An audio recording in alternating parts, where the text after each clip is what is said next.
सभी दोस्तों को नमस्कार। स्वागत करता हूं आपका अपने इस चैनल गॉड ऑनलाइन क्लासेस में। दोस्तों, जैसा कि हम उत्तराखंड लोक सेवा आयोग, उत्तराखंड अधीनस्थ सेवा चयन आयोग के अंतर्गत विभिन्न प्रकार की परीक्षाओं जैसे उत्तराखंड पीसीएस, लोअर पीसीएस और उत्तराखंड समूह गौ की विभिन्न प्रकार की परीक्षाओं की तैयारी कर रहे हैं और आप लोगों का प्यार और स्नेह मुझे बहुत ज़्यादा मिल रहा है दोस्तों। इसीलिए मैं आप लोगों के सामने नई नई वीडियोज़ लेकर के आता हूँ। तो अगर आप लोग कोई भी इस चैनल पर नया है तो दोस्तों आपसे एक रिक्वेस्ट रहेगी कि चैनल को ज़रूर सब्सक्राइब कीजिए, अपने दोस्तों के साथ शेयर कीजिए और अगर आपको कोई प्रॉब्लम होती है दोस्तों तो कमेंट सेक्शन में मुझे ज़रूर बताइएगा दोस्तों। तो बढ़ते हैं दोस्तों आज के पहले क्वेश्चन की तरफ को। देख पा रहे हैं हम, जैसे कि पहला क्वेश्चन आ रहा है, गैरसैंण में राज्य विधानसभा की प्रथम बैठक हुई थी। तो ऑप्शन नंबर ए है दोस्तों 1 से 3 जून 2014, बी ऑप्शन है 5 से 7 जून 2014, सी ऑप्शन है 9 से 11 जून 2014 और डी ऑप्शन है दोस्तों 4 से 6 जून 2014। तो इसका एग्जैक्ट आंसर है दोस्तों, क्योंकि गैरसैंण में हमारे विधानसभा के सत्र लग रहे हैं तो ये क्वेश्चन कई बार पूछा जाता है। तो इसका जो एग्जैक्ट आंसर है दोस्तों वो है आपका ऑप्शन नंबर सी, 9 से 11 जून 2014 दोस्तों। ठीक है, तो ये हमें पता होना चाहिए दोस्तों। 9 से 11 जून 2014 को गैरसैंण में राज्य विधानसभा की प्रथम बैठक हुई थी दोस्तों। नेक्स्ट क्वेश्चन पर चलते हैं। उत्तराखंड के किस शहर में हर्मिटेज भवन स्थित है दोस्तों? हर्मिटेज भवन। ठीक है, तो ऑप्शन ए है नैनीताल में, ऑप्शन बी है हरिद्वार में, ऑप्शन सी है देहरादून में और ऑप्शन डी है जौलीग्रांट में। तो दोस्तों जो इसका एग्जैक्ट आंसर है हर्मिटेज भवन जो स्थित है वो ऑप्शन नंबर ए नैनीताल में स्थित है दोस्तों। तो कभी आप नैनीताल जाते हैं तो हर्मिटेज भवन को देखने जरूर जाइएगा। नेक्स्ट क्वेश्चन पर चलते हैं दोस्तों कि कत्यूरी राजाओं की कुल देवी के रूप में किसे पूजा जाता है?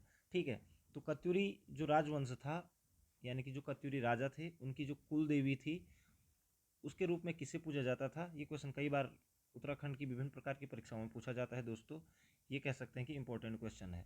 ठीक है, तो ऑप्शन ए है सरस्वती, बी है पृथ्वीपाल, सी है नंदा देवी और डी है कामाख्या देवी। तो दोस्तों यहाँ पर जो कत्यूरी राजाओं की कुल देवी के रूप में जिसे पूजा जाता था वो है ऑप्शन नंबर सी, नंदा देवी दोस्तों। नंदा देवी को कत्यूरी राजाओं की कुल देवी के रूप में जाना जाता है दोस्तों। नेक्स्ट क्वेश्चन पर चलते हैं दोस्तों। निम्नलिखित में से हिमालय हिमालय गजेटियर पुस्तक के लेखक कौन है दोस्तों? हिमालय गजेटियर पुस्तक के लेखक कौन है, बहुत ज़्यादा पूछा जाता है। ऑप्शन नंबर ए आ रहा है दोस्तों पी बैरन, बी है जिम कॉर्बेट, सी है ई एटकिंसन और डी है जे विल्सन। तो दोस्तों जो हिमालय गजेटियर पुस्तक है इसके जो लेखक हैं ऑप्शन नंबर सी, ई एटकिंसन। एटकिंसन ने ये पुस्तक लिखी है हिमालयन गजेटियर दोस्तों। तो याद रखेंगे आप लोग, इंपॉर्टेंट क्वेश्चन है। नेक्स्ट क्वेश्चन पर चलते हैं दोस्तों। देहरादून में आरबीआई की शाखा कब स्थापित की गई थी? दोस्तों आरबीआई की विभिन्न प्रकार की शाखाएं विभिन्न स्थानों पर हैं, तो हमारे देहरादून में भी इसकी एक शाखा खोली गई थी। तो ये क्वेश्चन आ सकता है कि कब खोली गई थी। तो ऑप्शन ए है जून 2004 में, ऑप्शन बी है जून 2005 में, ऑप्शन सी है जून 2006 में और ऑप्शन डी है जून 2007 में। तो इसका एग्जैक्ट आंसर है दोस्तों, देहरादून में आरबीआई की शाखा जो खोली गई थी वो जून 2006 में खोली गई थी दोस्तों। याद रखेंगे आप लोग, जून 2006 में देहरादून में आरबीआई की शाखा खोली गई थी दोस्तों। नेक्स्ट क्वेश्चन पर चलते हैं। देहरादून में भारतीय सैन्य अकादमी आईएमए, ठीक है ना दोस्तों, भारतीय सैन्य अकादमी की स्थापना कब की गई थी?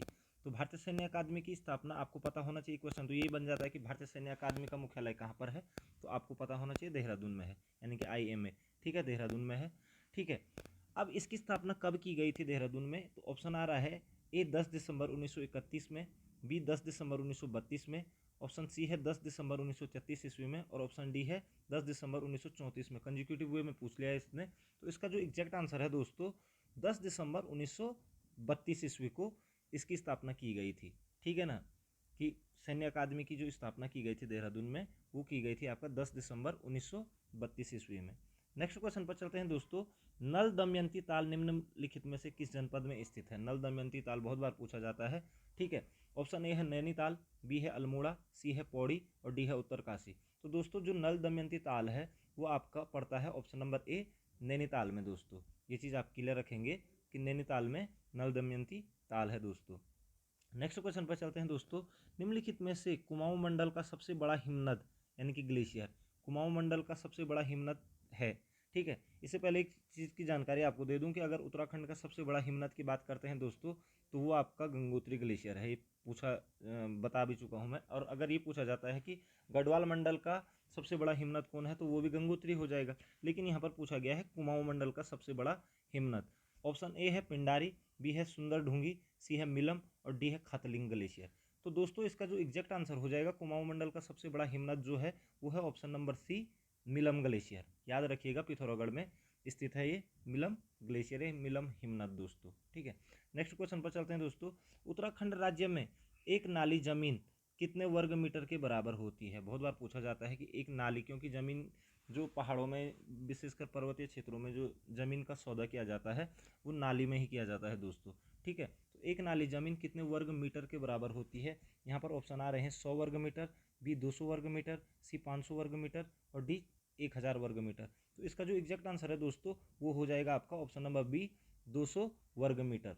200 वर्ग मीटर जो ज़मीन होती है वो एक नाली के बराबर होती है, लगभग 2110 वर्ग स्क्वायर, ये कह सकते हैं हम कि स्क्वायर फीट 2100 स्क्वायर फीट के आसपास होता है, जो कि 200 वर्ग मीटर के आसपास होता है दोस्तों। याद रखिएगा, ठीक है, एक नाली ज़मीन, तो इसको आप क्लियर रखेंगे।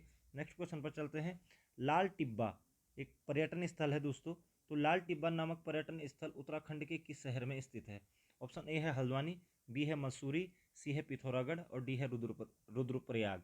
ठीक है, तो दोस्तों जो लाल टिब्बा है इसका जो एग्जैक्ट आंसर हो जाएगा, लाल टिब्बा जो स्थित है वो है आपका ऑप्शन नंबर बी, मसूरी में। और अगर जिला पूछ लेता है तो वो टिहरी जिले के अंतर्गत आता है दोस्तों। ठीक है, तो लाल टिब्बा आपका मसूरी टिहरी जिले में स्थित है। इस तरीके से आप याद रखेंगे दोस्तों। ठीक है, नेक्स्ट क्वेश्चन पर चलते हैं दोस्तों। एक क्वेश्चन आ रहा है, जगवाल फिल्म किस भाषा में बनी हुई है। ठीक है, बहुत ज़्यादा सुपर डुपर हिट पिक्चर रही थी ये भी। तो जगवाल फिल्म किस भाषा में बनी थी, ये क्वेश्चन आ रहा है। ऑप्शन नंबर ए है कुमाऊनी, बी है गढ़वाली, सी है हिंदी और डी है जौनसारी। तो दोस्तों जो जगवाल फिल्म बनी थी वो बनी थी आपका ऑप्शन नंबर बी, गढ़वाली भाषा में। याद रखेंगे आप, जगवाल फिल्म आपके किस भाषा में बनी थी, गढ़वाली भाषा में बनी थी दोस्तों। नेक्स्ट क्वेश्चन पर चलते हैं। निम्न में से उत्तराखंड का सबसे छोटा राष्ट्रीय राजमार्ग कौन सा है। सबसे छोटा राष्ट्रीय राजमार्ग यानी कि सबसे छोटा एनएच, नेशनल हाईवे। ठीक है, ऑप्शन यहाँ पे आ रहे हैं। ए है 72, बी है 72A, सी है 73A और डी है 74। तो दोस्तों यहाँ पर कंफ्यूज नहीं होना है आप लोगों को। इसका एग्जैक्ट आंसर हो जाएगा सबसे छोटा राष्ट्रीय राजमार्ग जो है ये देहरादून में है आपका, ऑप्शन नंबर बी 72A दोस्तों। याद रखेंगे आप, 72A उत्तराखंड का सबसे छोटा एनएच यानी कि राष्ट्रीय राजमार्ग है दोस्तों। नेक्स्ट क्वेश्चन है दोस्तों, उत्तराखंड के किस शहर में सिंचाई अनुसंधान संस्थान स्थित है। सिंचाई अनुसंधान संस्थान उत्तराखंड के किस शहर में स्थित है। तो दोस्तों ऑप्शन नंबर ए है आपका यहाँ पर हरिद्वार, बी है काशीपुर, सी है देहरादून और डी है रुड़की। तो दोस्तों जो इसका एग्जैक्ट आंसर हो जाएगा, सिंचाई अनुसंधान संस्थान स्थित है ऑप्शन नंबर डी, रुड़की में है दोस्तों। रुड़की में आपका सिंचाई अनुसंधान संस्थान स्थित है दोस्तों। नेक्स्ट क्वेश्चन पर चलते हैं दोस्तों। निम्नलिखित में से स्वतंत्रता आंदोलन के दौरान जेल जाने वाली उत्तराखंड की प्रथम महिला कौन थी। स्वतंत्रता आंदोलन के दौरान जेल जाने वाली प्रथम उत्तराखंड की महिला कौन थी। यहाँ पर ऑप्शन ए आ रहा है कुंती वर्मा, बी है सरला बहन, सी है बिस्नी देवी शाह और डी है विद्यावती डोभाल। ठीक है दोस्तों, ये क्वेश्चन बहुत बार पूछा जाता है, इंपॉर्टेंट क्वेश्चन है। उत्तराखंड से स्वतंत्रता आंदोलन में जेल जाने वाली जो प्रथम महिला थी वो थी ऑप्शन नंबर सी, बिस्नी देवी शाह दोस्तों। याद रखेंगे आप, बिस्नी देवी शाह। ठीक है दोस्तों, नेक्स्ट क्वेश्चन पर चलते हैं। विश्वेश्वर दत्त सकलानी को निम्न में से किस नाम से जाना जाता था। विश्वेश्वर दत्त सकलानी को निम्न में से किस नाम से जाना जाता था। ऑप्शन नंबर ए है विश्व मानव, बी है वृक्ष मानव, सी है राज्य मानव और डी है उत्तर मानव। तो दोस्तों इसका एग्जैक्ट आंसर है, कई बार पूछा जाता है क्वेश्चन भी, विश्वेश्वर दत्त सकलानी को ऑप्शन नंबर बी यानी कि वृक्ष मानव के रूप में जाना जाता है दोस्तों। तो आशा करता हूं दोस्तों कि आपको वीडियो ज़रूर पसंद आई होगी। अगर आपको कोई प्रॉब्लम होती है तो आप मुझे कमेंट सेक्शन में लिखकर ज़रूर बताइएगा। अगर आपको अच्छी भी लगती है तो कमेंट सेक्शन में ज़रूर लिखिएगा दोस्तों, और अपने दोस्तों के साथ शेयर कीजिएगा ताकि मुझे इस तरीके से प्रेरणा मिलती रही और मैं आगे भी आप लोगों के सामने वीडियोज़ लेते हुए आऊँ। आपका समय शुभ हो, आपके उज्जवल भविष्य की कामना करता हूँ। जय हिंद, जय भारत, जय उत्तराखंड।